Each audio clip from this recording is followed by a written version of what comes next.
Let's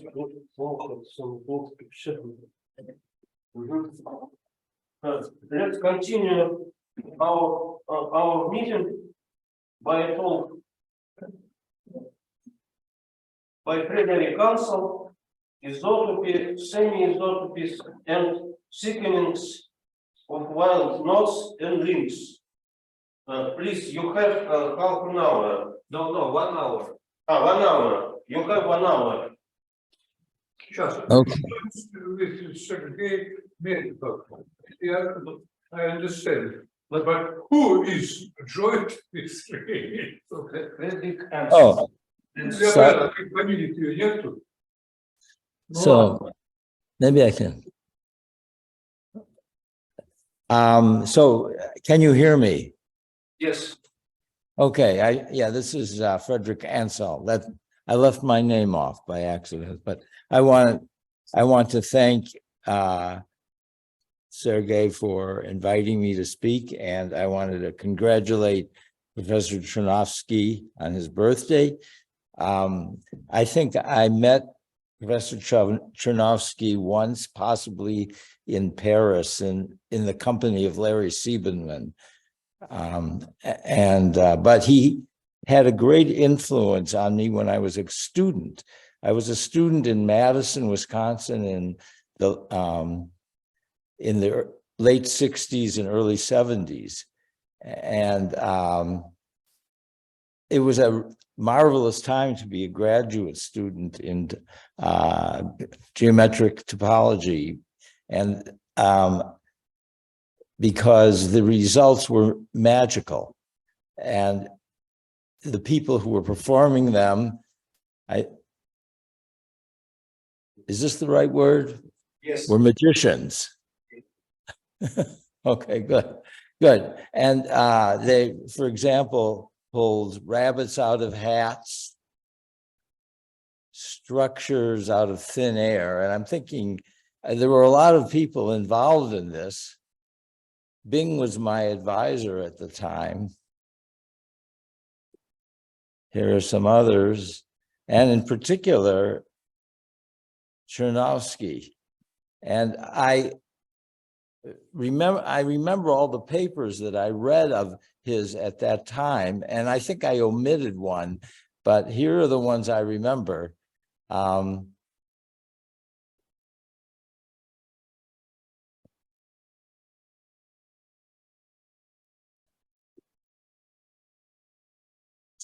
And that's the last of the techniques that I will use from PowerPoint for being silly. The rest is serious. So let me give a few basic definitions. A link in a three-manifold is a disjoint union of simple closed curves. They may be wild. A one-component link is a knot. A subset of three space is tame if it can be moved by homeomorphism to a subpolyhedron. It's a convenient definition. And otherwise it's wild. And stop me if you have any questions. So there are various relations that you can look for between different links. And of course, two links are equivalent if there's a homeomorphism of the ambient manifold that moves one to the other, but there are weaker relationships. And one of them is topological concordance, or I equivalence. And that is simply, you can embed a product so that one end is into the three-manifold cross an interval, so that one end is one of the links and the other end is the other link. And then there's a stronger relationship, which is isotopy, non-ambient isotopy, which is that you can embed a product level preserving. so that one end is one of the links and the other end is the other. Okay, so we have these, we have I equivalence or concordance, we have isotopy, and then I haven't mentioned ambient isotopy, which is what knot theorists study. And many tame knots and some wild knots are isotopic to unknots. And for example, here, this is like the knot looked at in the previous talk. It's sort of a connected, converging connected sum of trefoils. This is a wild knot, and you can isotope it to an unknot. And here's a picture. There's a conjecture due to Rolfson. I'm not sure of the exact provenance, but from a paper he wrote in 1974, that every knot in S3 is isotopic to an unknot.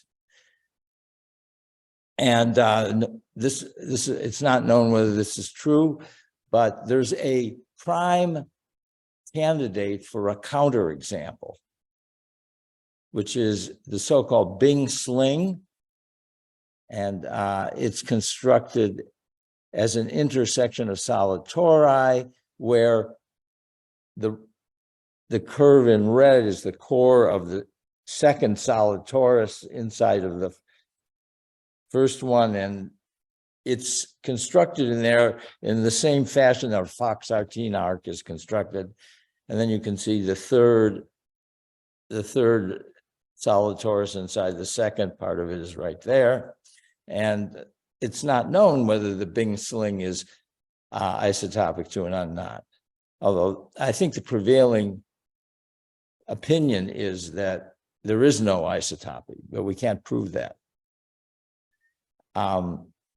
There's this notion of a knot pierces a disk if the knot hits the disk in one interior point and the knot links the boundary of the disk. And the disk conceivably could be wild. So, and there exists wild knots that pierce wild disks, but don't pierce tame disks, for example. So the disk may be forced to be wild. Anyway, the Bing sling was constructed by Bing to exhibit a wild knot that pierces no disk. So the Bing sling doesn't pierce a disk. Any intersection with a disk contains at least a Cantor set. And well, let's see. So it's, as I said, it's unknown if the Bing sling is isotopic to an unknot. But what you do know is that if a knot does pierce a disk, then it is isotopic to an unknot, and even in the case that the disk is wild.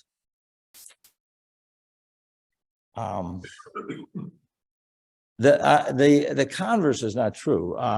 You can have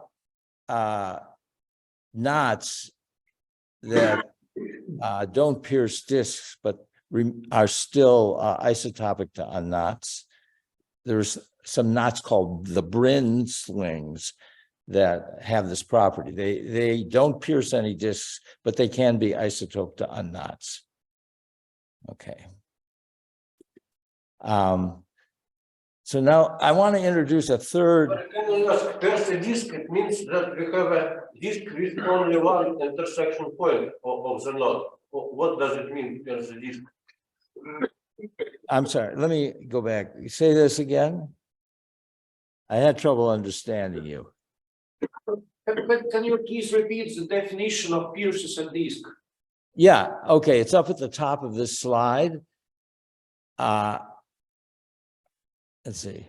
Oh, sorry.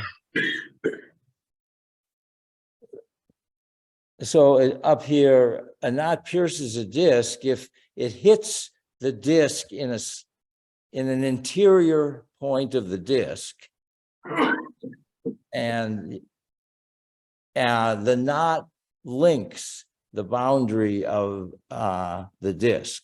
So in other words, you don't want to consider a disk that just sort of comes down and touches the knot totally in the outside, but the boundary doesn't link the knot. You want the basically the knot to link the boundary of the disk. And this disk is topological embedded disk. Yeah, right. Right. It's actually it's a homological isomorphism onto the complement of the boundary of the disk. Did I answer your question? Yeah, the disk can be wild. There are cases I think later on in my slides, I have a picture, but which I probably won't have time to get to, but anyway, there is a picture in the slides of a wild knot that pierces a wild disk, but doesn't pierce any tame disks. So that can happen. Anyway, let's see. I want to introduce a third equivalence notion. We know about isotopy, we know about concordance. There's something I call semi-isotopy.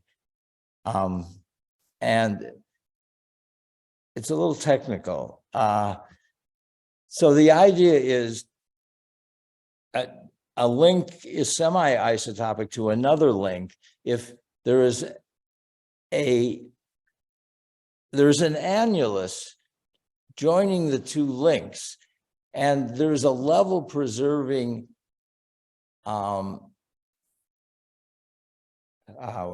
parametrization of all of that annulus except for the very top end. So I have an embedding of one of the links across a half open interval into the 3 manifold, which is level preserving.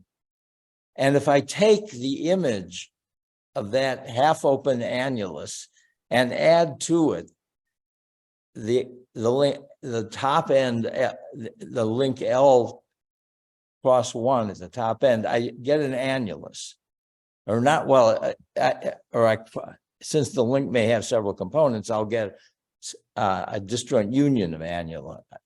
So semi-isotopic it's not quite isotopic because the parametrization I have can't extend to time 1. And the reason this happens in practice is that as the annulus, the half-open annulus gets closer and closer to the top end, L cross 1, it spins and won't extend continuously. And this is a product of the proof of a theorem I'm going to show you. Okay, so we have this sort of strange semi-isotopy concept that comes into play here. Okay.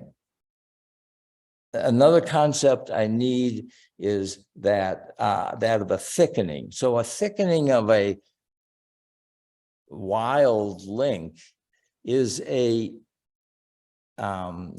compact 3 manifold that's a disk bundle over a link. So in other words, it's a union of solid tori and solid Klein bottles, and the original link includes into this neighborhood of it as a homotopy equivalence. So in other words, a thickening is a thickening of a link is a neighborhood of a link which has the structure of a disk bundle over a link, and the inclusion is a homotopy equivalence. So, sorry, what do you mean by disk bundle structure? well, so I mean, this bundle structure doesn't relate to the embedding in any way. right, absolutely not. Yeah, the core is some other link in there. Okay, so the disk bundle you know, it's locally a product of an interval with a disk, and there's a core, which is some other link. Okay, over some link, not over that link, but over some other link. I see. Yeah, over some other link. So we have there's two links involved. There's the original link, and then there's the core of this disk bundle. Okay, and of course you could have lots of cores, but the core is not unique, but topologically they're unique. In fact, you can move one to the other. The cores, they're equivalent. Okay, so so a link is thickenable if it has such a thickening. So it may not, right? It's conceivable the thing, your link could be wildly embedded in such a way that you cannot thicken it. Okay, and in fact, that happens, we'll see, as we will see. Okay, so I'm going to state two theorems. One is that every knot in S3 has a thickening, and that thickening will be an unknotted solid torus. So I can find one of these nice neighborhoods of a wild knot. The second theorem is that if a link has a thickening, then it is semi-isotopic to any core of that thickening. So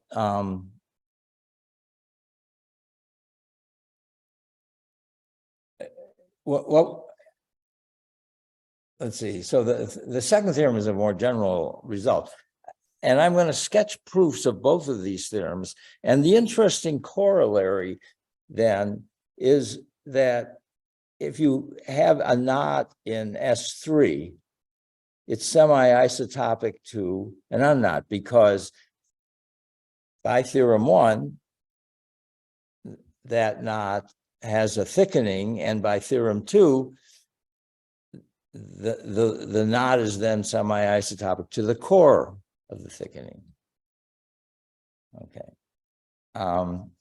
And so now my co-author has a beautiful example, which I don't completely understand. But in fact, he doesn't understand the proof I'm about to give either. I don't think that's one reason I'm giving this talk. So he has an example of a two-component link in S3 that is not concordant to any tame link.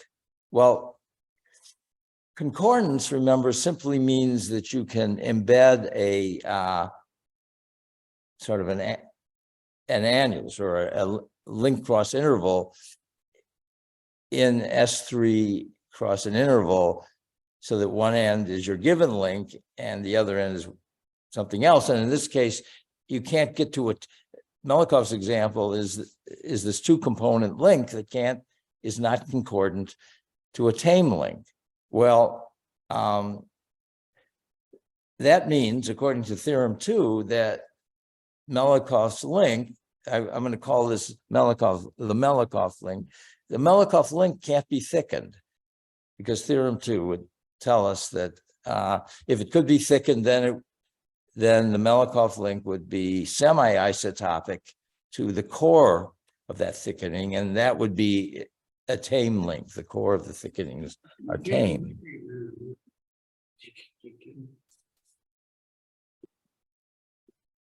Is there a question? It's okay. Okay. Any questions anybody has? Happy to try to answer. Let's see what happened here. I gotta go back here.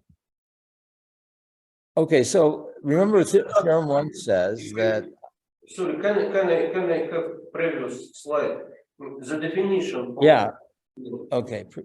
If I take a very nice link, but which is not unknotted, I think there is a regular link, smooth link, which is not unknotted. is not a solid torus or not. Every time link is inside and not solid torus. You claim theorem 1. Every node has a thickening. Every wild node has a thickening, and every tame link. Has a thickening. Obviously. Okay. Every tame link has a thickening, right? Is that what you're asking? Yes, that's my question. Sure, a tame link, it's smooth, or it can be made smooth. And then you just take a regular or a tubular neighborhood, or, tame links have thickenings, right? They're sort of uninteresting.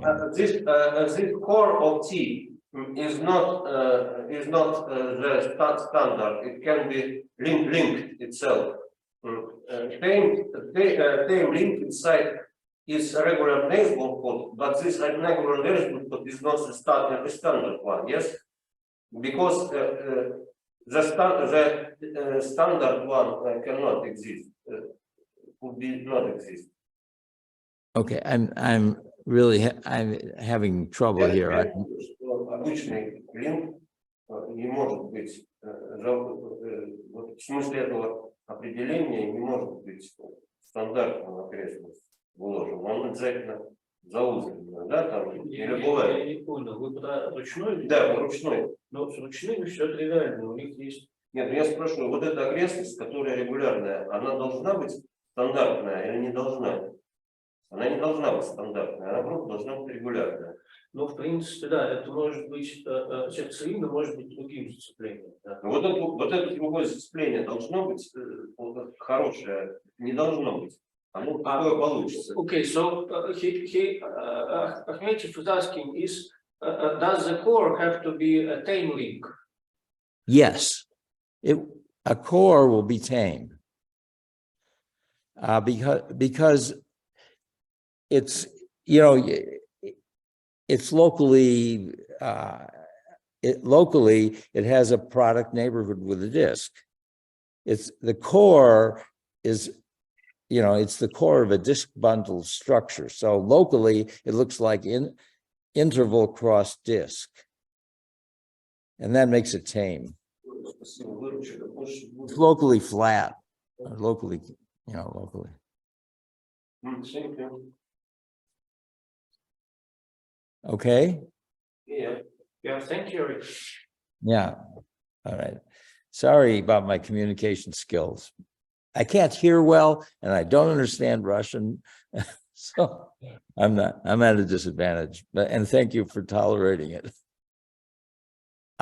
So I was going to sketch the proof that every knot in the three-sphere has a thickening, which is an unknotted solid torus. I'll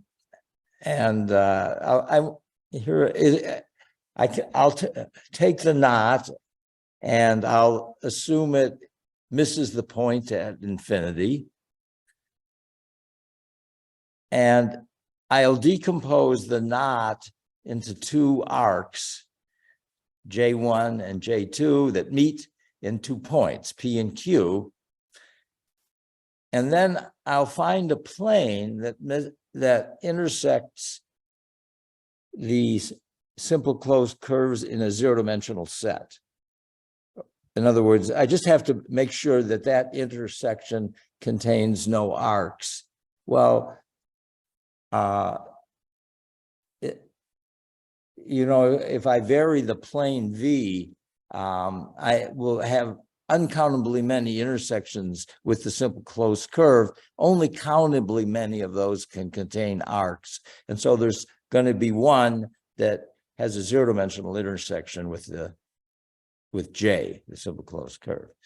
And then because that intersection is a zero-dimensional subset of a plane, I can find a disk in the plane that contains the part of the intersection associated with the arc J1 and is disjoint from the part of the intersection that is associated to J2. So I get a disk like this, and then I take a regular neighborhood of the boundary of that disk, and I look at its complement in S3. So I take the complement of U in S3 is going to be an unknotted solid torus, and the inclusion of this wild knot J into this complementary solid torus is a homotopy equivalence. So that's the thickening. Any questions? Okay. That's pretty nice elementary argument. It's interesting. I think both Sergey and I attempted to get a duality proof of this result, and it turned out to be much more complicated. So now, theorem 2 says that if I have a link that has a thickening, then that link is semi-isotopic to the core of the thickening. Okay. Now, theorem 2 was known in some sense. It was discovered by using a technique due to Charles Giffen back in the 70s. He invented something called shift spinning, and he wrote 2 papers about shift spinning, but never published them. But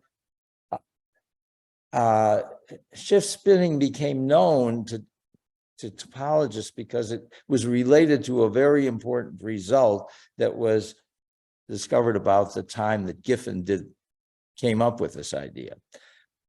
So he, as I said, he wrote 2 papers, and one is a proof of something very much like theorem 2.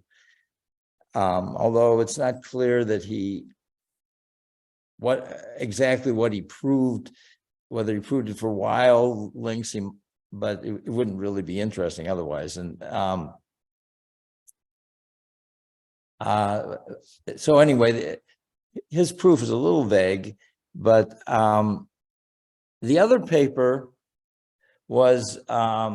gave an alternative proof of a result of Bob Edwards, which was related to this double suspension problem. Edwards had proved in around 1975 that if you take the boundary of the Maser 4 manifold and double suspend it, you get a phi sphere. This was the first known case of the double suspension theorem. And Edwards' proof, was a sort of challenging, but if you used Giffen's idea, you could get an easy proof. You combine Giffen's idea with the theorem of John Bryant, and it gave an easy proof of Edwards' result. So this was quite well known to people interested in the double suspension problem, and in fact, there's a description of it, of how to use Giffen's shift spinning to get this simple proof of Edwards' result. It got published in the book that Bob Daverman wrote about decomposition spaces. So you can find this thing in the literature.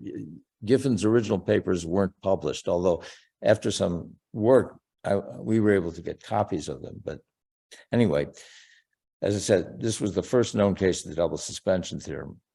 And Edwards went on to prove many other. He almost got the general case, and then Jim Cannon was able to prove the double suspension of every homology 3 sphere is a 5 sphere. And this boundary is homology sphere, or why this theorem is interesting? It's not standard 3 sphere, yes? The boundary of Maslow Or Yeah, maybe the boundary of Maser is a homology three sphere. And the theorem was that its double suspension was phi sphere, and that was a conjecture. It was conjectured that the double suspension of a homology three sphere was a phi sphere for a number of years before Edwards proved it. I think the conjecture was motivated by the fact that you couldn't use any algebraic tools to distinguish the double suspension of a homology sphere from the topological sphere. And even though, one of the things that this gave you was a non-combinatorial triangulation of the phi sphere. It kind of came out because the double suspension naturally generates a triangulation of the phi sphere that's different. It's a non-combinatorial. It has points in there whose links aren't spheres. Anyway, so that application, that was one of two applications of shift spinning, this technique of Giffin's, well-known techniques in topology, or well-known results in topology. And the one that was sort of related to what I've called theorem 2 up here, that was less well known, but it turns out, so there's not a lot. This is not a strikingly new result, theorem 2. It's just I've stated it perhaps in a more powerful way than Giffen did it, but really it goes back to his idea. But I'm going to try to explain the proof of theorem 2 in the time I have remaining, and from a slightly different point of view than Giffin's. Okay, so let's see. So one of the things that happened was I was trying to understand shift spinning, and this resulted in a paper with my colleague Craig Gilbo, where we sort of reinterpreted shift spinning in terms of a concept that I called mapping swirls. So let me tell you about those, and I'm going to try to tell you about mapping swirls and then tell you how you use them to prove theorem 2. So, well, okay, so this is elementary. Suppose you have a compact metric space, then of course you can form the cone over that space and it will be metrizable. And in the cone, you've got a cone point, a base, various levels, and what I call fibers. Okay, so now I want to put a similar structure on a mapping cylinder. So suppose you have a map to a circle, and I've shown this map that is, let's see, there's some kind of pointer here, right? This map is basically motivated by the Maser four manifold, because this map tells you how to attach a two handle to another manifold that'll give you a four manifold. So this is a 3-to-1 map of a circle to a circle, but the X doesn't have to be a circle for this kind of thing to work. But something didn't show up. Oh yeah, here we go. So what does a mapping cylinder look like? Well, you can think of the mapping cylinder as embedded in the cone on X across the circle. And the fibers are, you take sort of the fiber in the cone crossed with the image point in the circle. Anyway, this is what a fiber looks like in this particular picture of the mapping cylinder. And so you get this, you get a natural embedding of the mapping cylinder in the product of the cone on X across a circle. And the mapping cylinder is then the union of all these fibers plus the circle at infinity. And I parameterize this from 0 to infinity. So you have the 0 level at the bottom. At the top, you have the infinity level. It's just convenient to use infinity. And then you have fibers. Here's the X fiber over a point in the base. All right, so the reason I am picturing things this way is so I can explain this other idea of the mapping swirl. So again, suppose we have a map of a space to a circle, and I want to think of a fiber in the cone cross S1 that swirls in the S1 direction as t approaches infinity. So what this does is it gives you well, I'll show you the picture. Here's what the mapping swirl looks like. At every point in X, there's this helix that spirals up toward infinity. It swirls infinitely often at infinity, and the mapping swirl consists of the union of all these fibers plus the circle at infinity. Okay, and again, I have levels. I have the 0 level, the infinity level, and I've got fibers. Over every point in the base, there's a fiber that swirls up. And the reason you get a topology on this thing by embedding it in the cone cross of the circle, gives it a natural topology. Okay. So we reinterpreted shift spinning in 2 different theorems. So the first theorem says, let me go back. If you look at mapping cylinders of a map, you may have homotopic maps don't necessarily have homeomorphic mapping cylinders. For example, this map, the mapping cylinder is not a manifold or anything. You have at a point up along at the circle in infinity, you have 3 leaves coming in. However, this map is homotopic to a homeomorphism, and the mapping cylinder of a homeomorphism is simply an annulus. So when you look at mapping cylinders, homotopic maps don't necessarily have homeomorphic mapping cylinders. Well, one of the virtues of the mapping swirl is that homotopic maps to a circle do have homeomorphic mapping swirls. So in other words, if I've got homotopic maps, then their swirls are homeomorphic by a homeomorphism that fixes the infinity end and takes the fibers that arise from one map to the fibers that arise from the other map. Okay, and so this is sort of a little bit of magic hocus pocus that Craig Gilbo and I were able to establish. And then there's a second, here's this point that homotopic maps do not necessarily give you homeomorphic mapping cylinders, but they will give you homeomorphic mapping swirls. And the second fact is that sometimes mapping swirls are homeomorphic to mapping cylinders.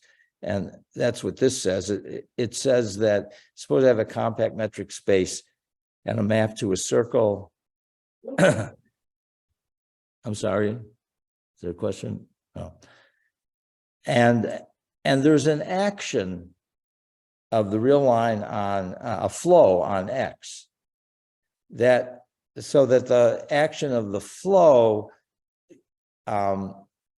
commutes with the the action of the real line on the circle. So you get this equation. That's a case in which you can get a homeomorphism from the mapping cylinder to the mapping swirl. If you have this sort of nice situation where there's a flow on it, and it's level preserving. And just the case we would be interested in is the thickening of a link. The thickening of a link has such a flow. In fact, any mapping torus has such a flow. So, so the point is that we do get a homeomorphism between mapping cylinder, mapping swirl when we're looking at thickenings. Okay, so I've got two theorems that I'm going to apply. One says homotopic maps have homeomorphic mapping swirls, and the other says, in nice circumstances, mapping cylinders and mapping swirls are the homeomorphic.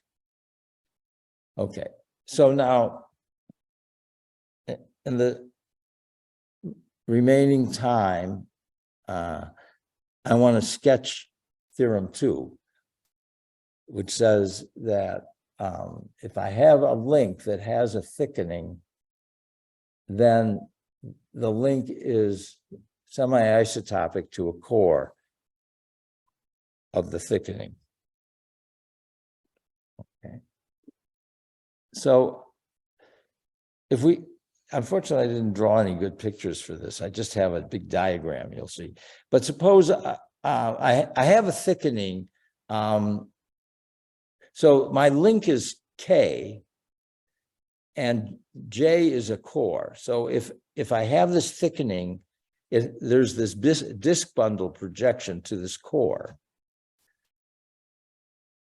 And so now I want to think about how to construct the semi-isotopy from the link K to the core J. And so I'm going to construct it in M3, in M3 cross I. It's this annulus embedded in M3 cross I. And the first thing I observe is, this is a technical thing. I want to, you have to worry about levels. And so in the mapping swirl or in the mapping cylinders, I have levels running from 0 to infinity, whereas in I, they run from 0 to 1. So I simply take a homeomorphism, alpha from 0 infinity to 0, 1. And now I can embed the mapping cylinder in here. This was not supposed to all come out at the same time. All right, I can embed the mapping cylinder in here in a natural way so that the 0 level of the mapping cylinder, which is the thickening, goes to a copy of the thickening in this product. The infinity level goes to the core at level 1, and then in between, the different levels of the mapping cylinder just go to different levels of M3 cross I and M3 cross I. In other words, I take the mapping cylinder sitting in the 0 level, or I take the thickening, which this is a finite union of solid tori, whatever. I have that in the 0 level, and then I just squeeze toward the core as I rise up in M3 cross I, so that as I go from level 0 to level 1, I squeeze down to the core. That's what all this stuff says. I get a natural embedding in here. Now, as I said, this particular map from the thickening to the core has a natural flow on it. Just follow the core, because it's a mapping torus. you just flow around in the circle direction. And so the second of my the two theorems that I cited says, well, in that case, this mapping cylinder is equivalent to a mapping swirl, and there's a level preserving homeomorphism here. That was the theorem I called AG2. And then I restrict myself to the part of the swirl that that's sitting over the link K. So the swirl, one end of the swirl is the entire thickening, but if I restrict to K, I get a swirl inside of it that whose base is just the link K. You know, K is a potentially wild link sitting in there.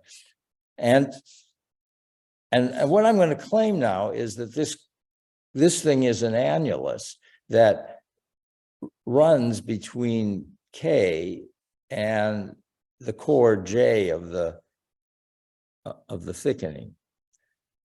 So first of all, it's fairly elementary that I can take the core cross or the original link cross half open interval embeds naturally in the swirl. If you go back and look at a picture of the swirl, at there are all the levels in there, and they're natural copies. But now and so that's where the parametrization of the semi-isotopy that works on every level except the top level comes from. It's very natural. But now I want to show that this thing, the swirl, is an annulus. And so what I notice is that the map pi restricted to K is a homotopy equivalence. It's because it's the composition of the inclusion of K into the thickening and then the projection of the thickening to its core, and those are both homotopy equivalences. So this thing is a homotopy equivalence. And so it's homotopic to a homeomorphism. And so by the first of the two theorems I cited, the mapping swirl of pi restricted to K is homeomorphic to the mapping swirl of a homeomorphism. And the mapping swirl of a homeomorphism by the second theorem is homeomorphic to a mapping cylinder of a homeomorphism, and that's clearly a product. So that's basically the entire proof. I've got this object, the swirl of pi restricted to K, embedded in here in a level preserving way. And because I can parametrize all but the top end of this mapping swirl, the infinity end, I get K cross interval embedded in here, half open interval embedded in here, and the entire thing, the closed thing, is a product with a closed interval. Anyway, that's how you can use the theorems of that paper of Guilbeault and me to show that to get the semi-isotopy result. And I think I'm going to stop here. I did put more material in the slides, but I didn't intend to get to it. So there are several, several addenda in here. I sketched the proofs of the two theorems of Guilbeault and myself. I drew pictures of the Bing slings, or the Brin slings, which are these wild knots that are pierce no discs, but are isotopic to unknots. I sketched let's see. Oh, I drew a picture of a wild knot that pierces a wild disc but doesn't pierce a tame disc, and I included a proof that every knot that pierces a disc is isotopic to an unknot. So those things you can look at the slides and try to understand them, but I'm going to stop at this point, I think. And Rick, I think you still have time. yeah, well, I'll show you a couple of pictures if you would like me to. Yes. Okay. So, well, first of all, here's a picture, I think, of a wild knot that pierces a wild disc but doesn't pierce a tame disc. And so the idea is to take what looks like a Fox-Artin arc and sort of double it. So this is a simple closed curve. It consists of a green arc and a red arc. And then you take this thing, which is sort of an infinite cyclic cover of the Bing sling, and you embed it in here so that the right half, which is green, sort of is a thickening of the green arc, and the red half is a thickening of the red arc. And they, so the middle section here is embedded over here on the very left end, and the left and right endpoints end up meeting over here at this endpoint. Well, so that thing clearly pierces no disc because, I should say it this way. The only place it could pierce a disc is at this right endpoint, because everywhere else it looks locally like the Bing sling. And over here, any disc that it pierces is going to have to separate the green and the red arcs, and no tame disc will do that because of the way they're embedded.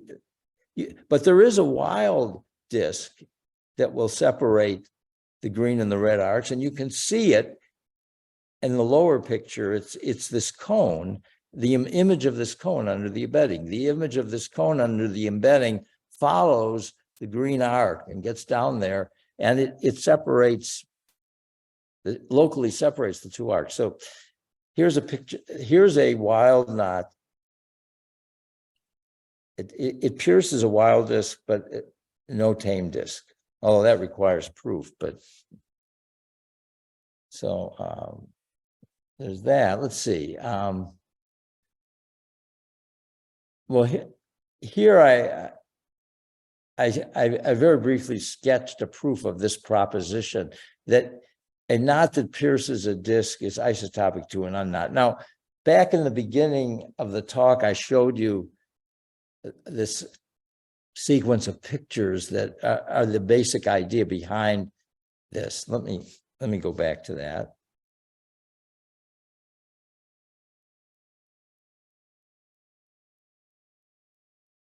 Somewhere. Yeah, that was it. So this is basically the idea. Now this works if you can get a nice tame disc in here, because then you just sort of expand the tame disc. But the question is, what do you do if you only have a wild disc? Sorry, quick question. Yeah. Do you need just a disc, or do you need like the neighborhood to be locally flat? How do you expand this disc? That's the trick. That is what you have to figure out how to do. And as long as you ask, I'll tell you. Hold on, let me get back. It's here. okay. I can also think about it. So yeah, but my question was that, like, it's not obvious. Was that? No, it's not obvious. It's not obvious. So in the case that the disc is piecewise linear or tame, it is. You basically can do what that I did in that slide. But in the case it's wild, well, you can think about it, or you can look at the next page of the slides. But it uses a bunch of tools. It's not, it uses theorems of Bing and known stuff about three manifolds, about wild embeddings in three manifolds. So it's not something, it's not, I don't think it's elementary. But okay, then finally, oh yeah, what the Brin slings are these wild knots that pierce no disks, but are nonetheless isotopic to the unknots. And so these are slightly, these were published in a very short article in some conference proceedings. And I had to, in order to redraw them, I think I modified them so I could understand them because I didn't quite get them. But anyway, this is my version of the Brin slings. There's two of them. And the first one that I'm showing you is a wild knot that pierces no disk, but is isotopic to the unknot through wild knots. Okay, I guess that was the point. So in other words, there are two of these things. The first one is first one pierces no disk and is isotopic to an unknot through wild knots. The second one also pierces no disk, but is isotopic to an unknot through unknots. So, or if you run it backwards, you have a continuum of unknots that end up at a knot that pierces no disk. Okay, well, maybe the one on the left is perhaps easier to visualize. But they're both the same. What they are is you begin to construct the Bing sling. And so you have all these stages. You thicken this red curve to a solid torus, have it flow around here. And when you get up to this top point, you continue the construction inside of the thickened red tube that would have been, that you would have here. And you just keep going around and around and around. And you get a sequence of, if you pay attention carefully, you'll get a sequence of solid tori whose intersection is the Brin sling. And you can see the isotopy of this thing through wild knots that end up in an unknot. Namely, clearly you can pull out this little arc here so that rather than going like this, it goes straight across. And then you can continue that process, and that will, keep going till infinity. In the limit, it gives you an unknot. This one is a similar idea, except in this one you visualize how to start with an unknot and build this thing. And the idea is you start with just an unknot that goes around here. First thing you do is you build this little arc here, and then you thread a second arc through that, and you just keep going, and you will always have an unknot until time one, and then you get this wild knot. Okay, I think I've run out of time. Don't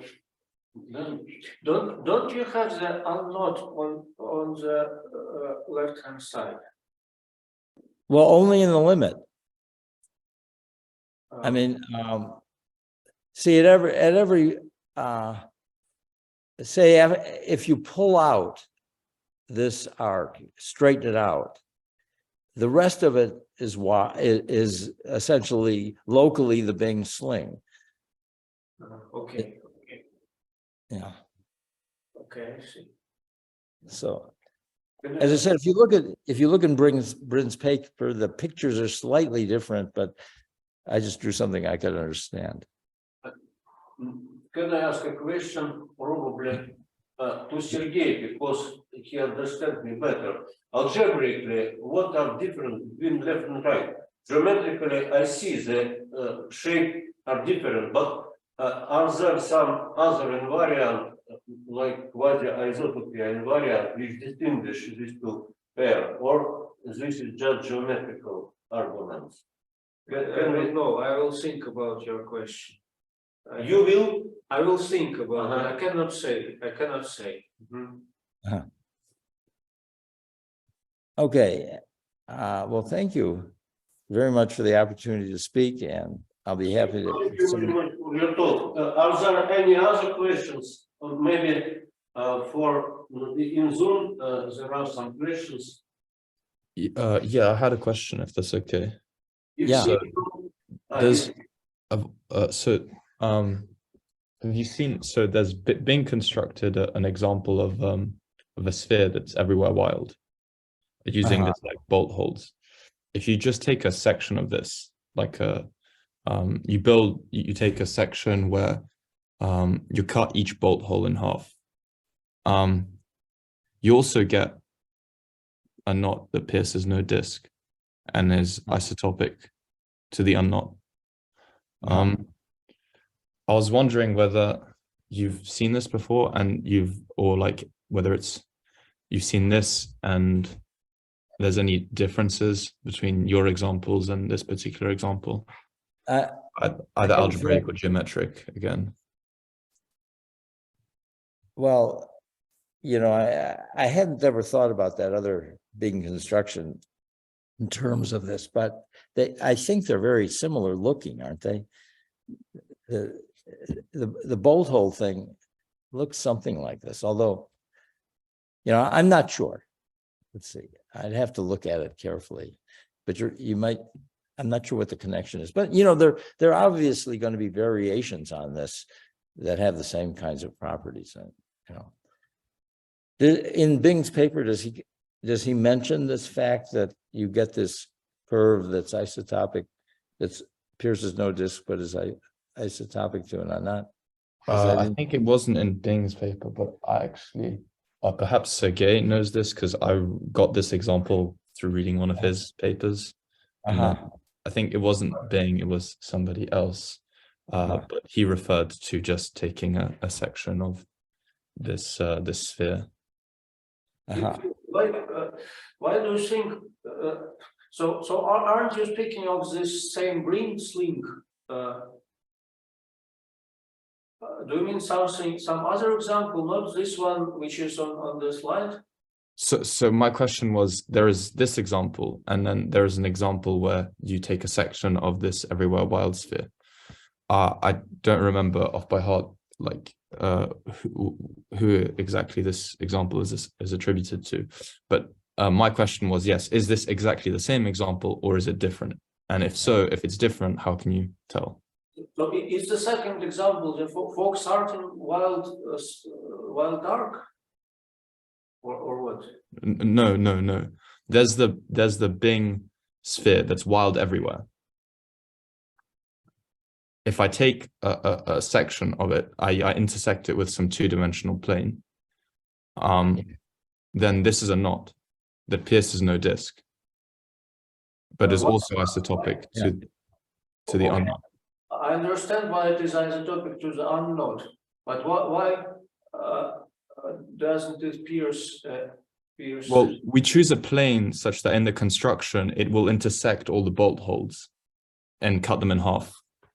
So you will get this sort of, if you take a section, like these curvy loops will be exactly the like intersection of the plane with a bolt hole. So it looks something similar. So my question was, is it the same, or is this different? Or if nobody knows, then I can also think about it.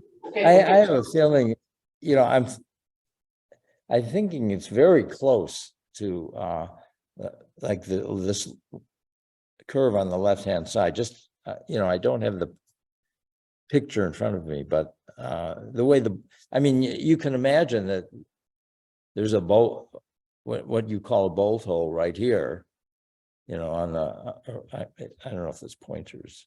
I think Right around here is like a bolt hole, very similar, right? A bolt hole being sliced by a plane. And then what happened, you have to think about what happens at the second level when the bolt hole, the little bolt holes come through here, right? Something like that. I'm not sure, but I have a feeling they're very close. They might be the same. So Philip, I think I remember now, you are probably speaking about Gilman's paper, is that correct? Dave Gilman. I'm not sure who wrote it.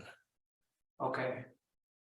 Okay, so I think indeed he had such an example of a curve which pierces no disk but is isotopic to the unknown.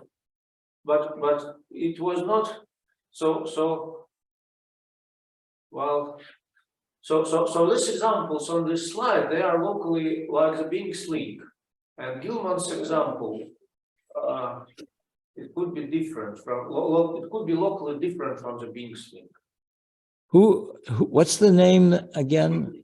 Gilman, Dave Gilman. Uh-huh. Okay. Yeah, I'm not familiar with it. Okay. So, if we have no other question, please can we thanks speaker.